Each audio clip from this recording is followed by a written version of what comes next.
आने वाला समय जो है वो भारत में एकल को वो स्थान देगा कि जो किसी ने कल्पना नहीं की होगी। इतना बड़ा एकल काम कर रहा है। तो अपने सामने हम पंजाब में इतना ज़्यादा नशा घरों में जाते हुए देख रहे हैं और 40 साल का पिता और 20 साल की लड़के की लाश धोता हुआ मैंने कई बार देखा है कंधे पे घरों में।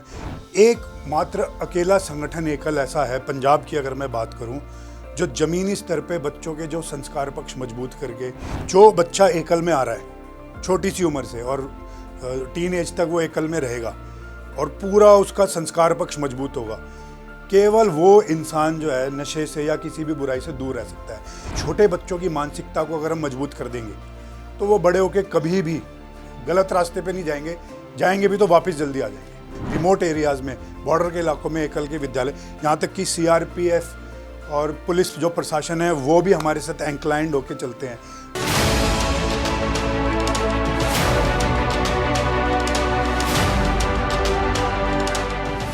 नमस्कार, मैं मुकुल द्विवेदी। आप देखना शुरू कर चुके हैं हमारा खास शो एकल के कर्मवीर, वो प्रोग्राम जिसमें हम उन कर्मवीरों के बारे में बताते हैं, उन योद्धाओं के बारे में बताते हैं जो एकल अभियान को जमीनी स्तर पर सफल बना रहे हैं, एकल के कार्यों को लोगों तक पहुंचा रहे हैं। आज हमारे साथ ऐसे ही एक कर्मवीर मौजूद हैं, वरुण कौशिक जी, जिनसे हम बातचीत करेंगे और उनसे पूछेंगे एकल अभियान के बारे में, कैसे वो एकल से जुड़े। स्वागत है वरुण जी आपका हमारे इस खास शो में। तो सर, सबसे पहले हम आपसे यही सवाल करेंगे कि आप एक समाज सेवक रहे, समाज सेवा के साथ साथ आप एकल से कैसे जुड़े?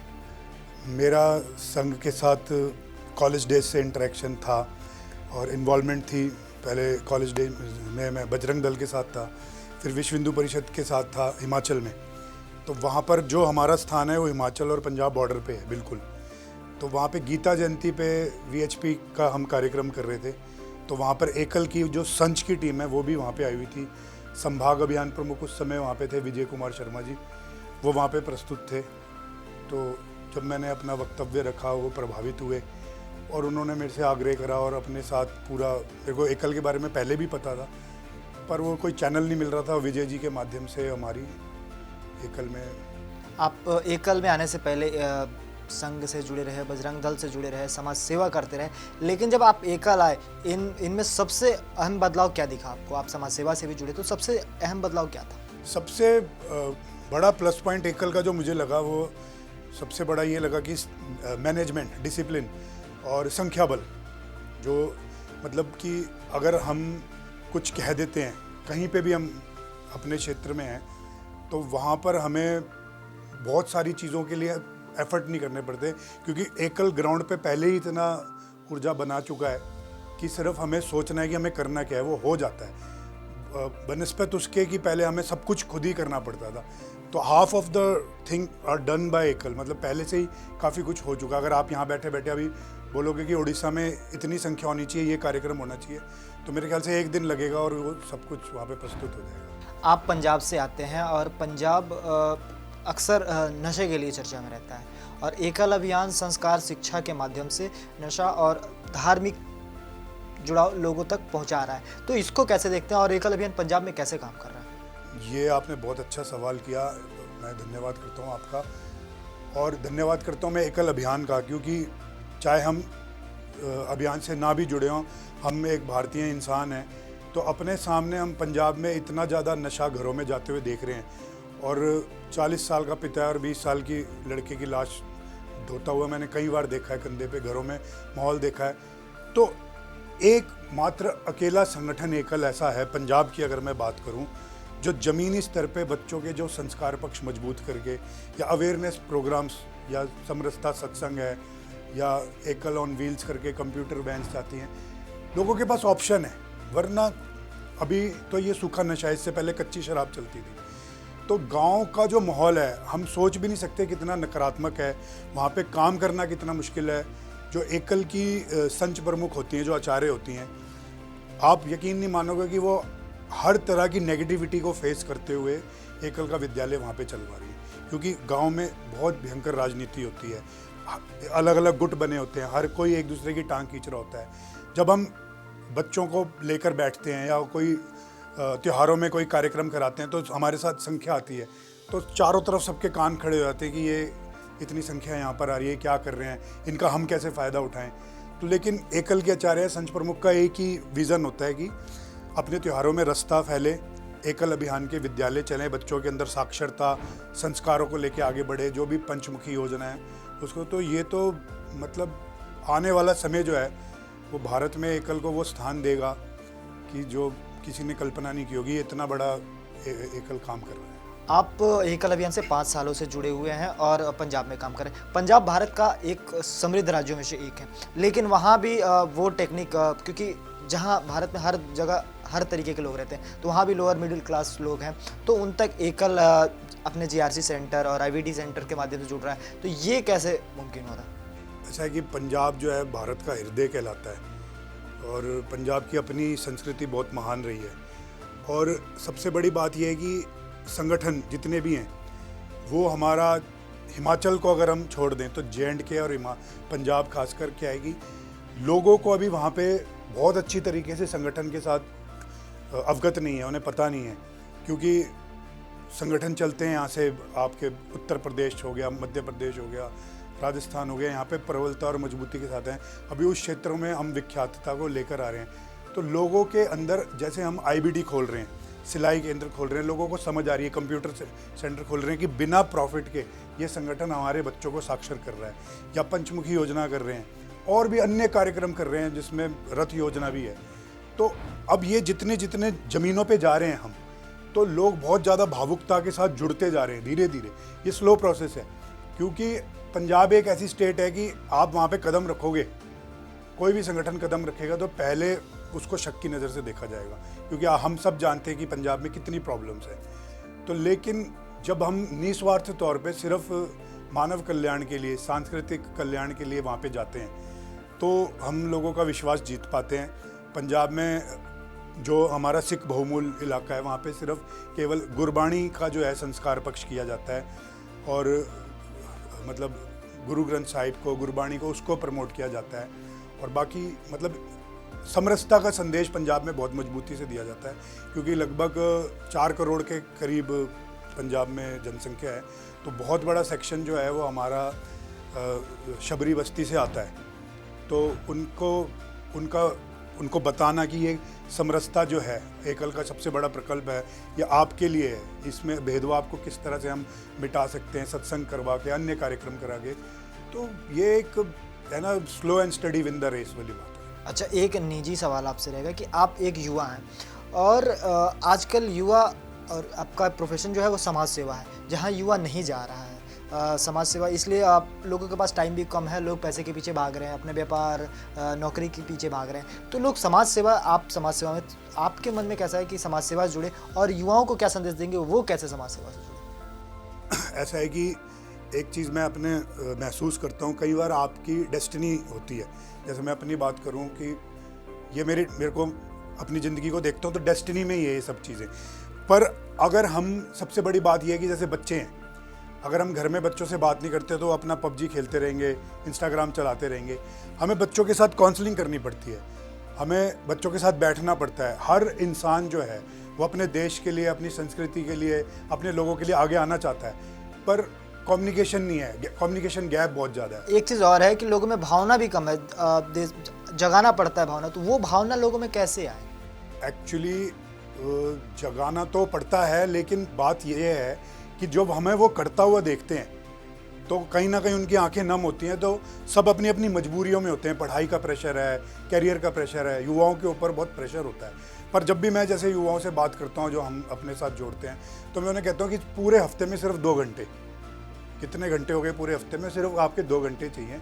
आप एकल के साथ जुड़िए, आप समाज के मतलब अपने संस्कृति को ठीक करने के लिए, अपने जो भी बुराइयां आपको नज़र आती हैं उसके लिए जुड़िए। क्योंकि एक चीज़ मैं आपको बता दूं कि जो नशे की माफिया है पंजाब में, मैं हमेशा बोलता हूं साफ तौर पे कि नशे की माफिया के साथ पूरे वर्ल्ड में कोई सरकार भी नहीं भिड़ सकती, इतनी ये मजबूत होती हैं ये, क्योंकि स्पॉन्सर्स होते हैं एक तरह के बहुत बड़े, और वो लोकल पॉलिटिशियन हो गया, चाहे जितने मर्जी, मैं अब हम तो एक छोटे से व्यक्ति हैं, ज़्यादा मैं बढ़ चढ़ के नहीं बोलूँगा, पर उनके साथ टक्कर लेना हर कोई, चाहे प्रशासन है चाहे शासन है, वो बड़ा संभल के चलता है। लेकिन एक बड़ा आपने ये जिक्र किया, तो मैं एक सवाल पूछूंगा कि देखिए, अगर गांव में नशा पहुंच रहा है तो जाहिर सी बात है पहुंचाने वाला लोकल व्यक्ति ही होगा, ठीक है, क्योंकि बाहर से कोई आ रहा है वो बहुत मुश्किल है उसका लोगों से कनेक्शन।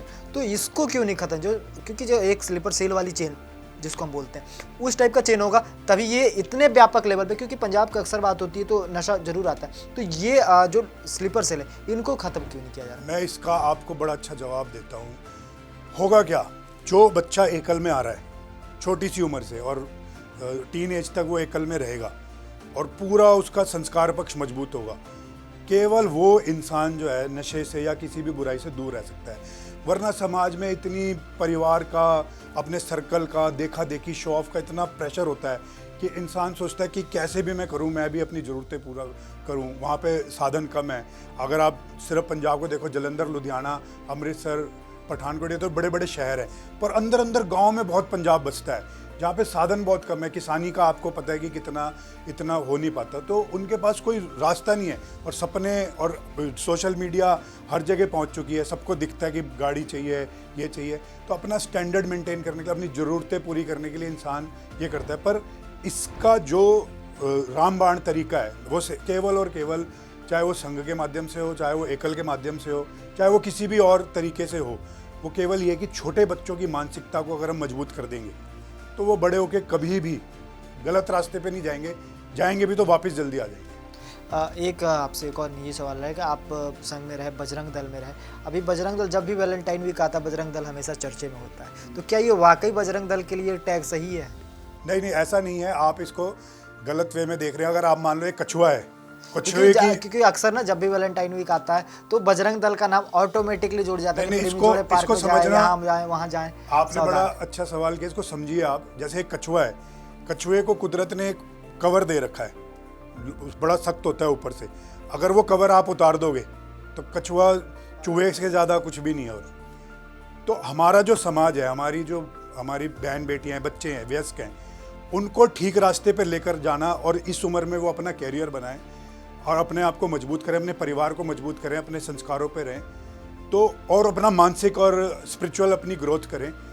इसलिए संगठन जो है उनको ठीक राह पे लाने के लिए थोड़ी सख्ती करता है, जैसे बाप अपनी बेटी पे करता है, अपने बेटे पे करता है। तो ये संगठन, संघ के जितने भी आयाम हैं, वो अपनी जिम्मेदारी समझ के वयस्कों को सिर्फ सही दिशा दिखाते हैं। बजरंग दल ने कभी कोई गलत इंटेंशन से ऐसा कोई कदम उठाया नहीं। एक सवाल और कि आज का युवा एक जो मतलब लाइफ स्टाइल उनकी ऐसी होगी कि बहुत भागम दौड़ ऐसा कुछ हो गया, उन युवाओं को क्या संदेश देना जिनके पास खुद के लिए टाइम नहीं है? ऐसा है कि हमारे पास जो है ना शिक्षा नहीं है जो प्रॉपर होनी चाहिए। सिर्फ पैसा कमाने को ही हम अपनी ग्रोथ समझ रहे हैं, स्पिरिचुअल ग्रोथ कोई भी नहीं है। फिर फिजिकल ग्रोथ को लेके, अच्छा फिजिकल ग्रोथ में भी सिर्फ ये कि उल्टा सीधा पाउडर खा लो और जिम कर लो। जो हमारा योग है, प्राणायाम है, जो हमारा देसी आयुर्वेद है, उसमें लंबा प्रोसेस है, उसमें नीचे जड़ से काम होता है। तो युवा जो है वो भारत की आत्मा के साथ अगर जुड़ेगा, और जो जुड़े हुए हैं वो बहुत आगे जाते हैं और बहुत सशक्त होते हैं। और धीरे धीरे जिसने भी अपना कल्याण किया है, वो भारत की मूल संस्कृति जो है, जिसमें योग आता है, जिसमें आयुर्वेद आता है, जिसमें ध्यान आता है, जिसमें पूरी स्पिरिचुअलिटी आती है, उसी के माध्यम से युवा अपना कल्याण जो करता है वही युवा आगे तक जाता है। वरना ये जो आजकल पश्चात उसमें चल रहे हैं वो तो थोड़े दिन की होती है। आखिरी सवाल आपसे कि आप अगले 10 सालों में पंजाब में एकल अभियान को कहाँ देखते हैं? अगले 10 सालों में मैं बहुत मजबूत स्थिति में एकल अभियान को देखता हूँ, क्योंकि कोई भी क्षेत्र पंजाब में ऐसा नहीं है जहाँ हमारे गांव में, रिमोट एरियाज़ में, बॉर्डर के इलाकों में एकल के विद्यालय, यहाँ तक कि CRPF और पुलिस जो प्रशासन है वो भी हमारे साथ इंक्लाइंड होकर चलते हैं। बहुत सारी ऐसी गतिविधियाँ हैं जो वो हमसे संपर्क करते हैं, हम उनसे करते हैं। तो जो भारत की आत्मा है वो गांव में बसती है, तो एकल जो है गांव में है पंजाब में। तो शहरों में शायद आपको वो दिखेगा नहीं, पर अंदर अंदर हमारा बहुत मजबूती हो चुकी होगी। एक और सवाल वरुण जी कि पंजाब का यूथ, देखिए वो अक्सर भारत अभी हर क्षेत्र में आगे जा रहा है, हर राज्य से। खेलों में हमने देखा कि नॉर्थ ईस्ट के बच्चे आ रहे हैं, हरियाणा के बच्चे आ रहे हैं, पंजाब भी उन्हीं में से एक है। तो आप पंजाब के यूथ को क्या मैसेज देना चाहेंगे? पंजाब के यूथ को मैं एक मैसेज देना चाहता हूँ। सबसे बड़ा मैसेज है कि पूरा भारत जो है, हम देखें तो स्टार्टअप इतने ज़्यादा चल रहे हैं, इतने ज़्यादा बिजनेस अपॉर्चुनिटीज़ पूरे वर्ल्ड वाइड जो है, इंडिया जो है केंद्र बनता जा रहा है उसका। पर पंजाब में सिर्फ एक फैशन चल रहा है कि आप ग्रेजुएशन करो, या कोई भी टेक्निकल कोर्स करो और आप कनाडा चले जाओ, आप विदेश चले जाओ। तो क्यों? कारण उसका क्या है कि जो विद इन पंजाब में जो रीजनल पॉलिटिक्स है वो इतनी ज़्यादा नेगेटिव है कि कोई भी समृद्ध इंसान जिसके पास 20-25 लाख का जुगाड़ होता है वो ये सोचता है कि मैं अपने बच्चे को बाहर भेज दूँ। इस नेगेटिविटी से, इस गंदे माहौल से ये किसी तरह बाहर चला जाए, क्योंकि वहाँ पे आप सब जानते हैं अलगाववाद बहुत ज़्यादा है, नशे की माफिया है, हर तरह की नेगेटिविटी पंजाब में। तो यूथ को मैं ये कहना चाहूँगा कि अगर आप लगातार पलायन करते रहेंगे पंजाब से, तो पंजाब की जो अपनी मूल संस्कृति है, पंजाब गुरुओं की धरती है, पंजाब ने पूरे विश्व को मैं कहता हूँ कि दिशा दिखाई है। जब गुरु गोविंद सिंह जी ने संघर्ष करा है पृथ्वी पे, तो वो मैं कहता हूँ कि पूरे मानव इतिहास के लिए सबसे बड़ा एग्जाम्पल है। तो वो हमारा जो पंजाब का यूथ है वो विदेशों में जा रहा है, ब्रेन ड्रेन हो रहा है एक तरह से। अपनी जिम्मेदारी समझो, आप एक अच्छा माहौल खुद डेवलप करो, आदर्श बनो, बाहर जाना एक ऑप्शन नहीं है। और नेगेटिव जो पॉलिटिशियंस हैं जो अपने फ़ायदे के लिए लोगों को लड़वाते हैं, दंगे करवाते हैं, उसको जो है ना पंजाब में बच्चों को अगर वो अपना खून नहीं देंगे या अपनी एनर्जी नहीं देंगे तो वो पॉलिटिशियन पीछे होके बैठ जाएंगे। वो युवा जल्दी भावुक हो जाते हैं धर्म के नाम पे, किसी भी उनको कैसे भी। एक चीज़ और है, पॉप कल्चर, गन कल्चर भी बहुत ज़्यादा पंजाब में बढ़ गया, खासकर युवाओं में। देखो उसको ऐसा है ना कि इन सब चीज़ों को वो कर दिया गया है, मृंगल कर दिया गया है। हथियार रखना पंजाब की संस्कृति रही है, उसमें कोई बुराई नहीं है, पर हथियार उठाना किसके खिलाफ है? अपनों के खिलाफ, अपने देश के खिलाफ या अपने लोगों के खिलाफ। और जो चाहे जिसको चाहे जैसे मर्जी भिड़वा दे, तो वो कल्चर गलत है। हथियार रखें। हम पंजाब में तो हर घर में आपको जो है तलवार तो मिलेगी। और क्योंकि किसानों की धरती है, वीरों की, योद्धाओं की धरती है, तो हथियार से प्रेम एक स्वाभाविक है। पर यह है कि वो अपनी आत्मरक्षा के लिए, कमज़ोर की रक्षा के लिए, अपनी संस्कृति के लिए। आप देखो पंजाब में इस समय सबसे बड़ा कन्वर्जन चल रहा है। हाँ, सबसे बड़ा कन्वर्जन पूरी मैं कहता हूँ कि 60,000 pastors are working in Punjab right now, paid pastors जो। तो युवा जो हैं, अगर कोई युद्ध करना है, अगर कोई स्वाभिमान की बात करनी है, तो आप अपनी संस्कृति को बचाने के लिए करिए। आपको जान के हैरानी होगी, जिन क्षेत्रों से मैं आता हूँ वहाँ कई बार शमशान घाट भी अलग अलग हैं जाति के हिसाब से, कहीं पूजा के स्थल भी अलग अलग हैं जाति के हिसाब से। तो ये हमारा युद्ध का स्थल होना चाहिए कि हम युद्ध लड़ें जातिवाद के खिलाफ। एकल भी इन्हीं के लिए काम भी कर रहा है। एकल तो मैं कह रहा हूँ कि एकल की समिति से पीछे हटके मैं एक इंसान के तौर पे एकल की बहुत रिस्पेक्ट करता हूँ कि वो समरसता का संदेश, समरसता सत्संग के माध्यम से लेकर जा रहा है। तो युवाओं को इन चीज़ों के खिलाफ युद्ध लड़ो ना। आपको कोई भी भड़का दे, आप बस अपना भी करियर, एक बच्चे को बड़ा करने में एक परिवार पूरा खप जाता है। वो 20 साल का युवक 2 मिनट में अपनी ज़िंदगी बर्बाद करके आ जाता है या किसी और की ज़िंदगी बर्बाद कर देता है। पंजाब में अभी हम बहुत ज़्यादा देख रहे हैं। हाँ। तो इसमें नुकसान किसका है? युवाओं का है। तो उनको समझना पड़ेगा इस चीज़ को। आप गुजरात को, महाराष्ट्र को, उत्तर प्रदेश को देखिए, कौन सी ऊंचाइयों को वो छू रहे हैं इस समय। इंडस्ट्रियलाइजेशन कितनी तेज़ गति से हो रहा है। और जो भी सेंटर में सरकार होती है, मैं किसी पॉलिटिकल पार्टी का नाम नहीं लेता, उसका वो फ़ायदा कितनी तेज़ी से ले रहे हैं। ये फ़ायदा पंजाब क्यों नहीं ले पाता? चलिए, बहुत बहुत धन्यवाद आपका हमारे साथ जुड़ने के लिए और बताने के लिए कैसे एकल अभियान पंजाब में काम कर रहा है, युवाओं को सही राह पे लाने का काम कर रहा है। तो ये थे वरुण कौशिक जी, जिन्होंने बताया कि एकल अभियान कैसे काम कर रहा है, खासकर युवाओं के लिए। और पंजाब जैसे राज्य में जहाँ राज्य तो समृद्ध है लेकिन युवा अभी भी सही राह पे नहीं है, उनके लिए काम कर रहा है, लोगों के रोजगार, शिक्षा और स्वास्थ्य पे काम कर रहा है।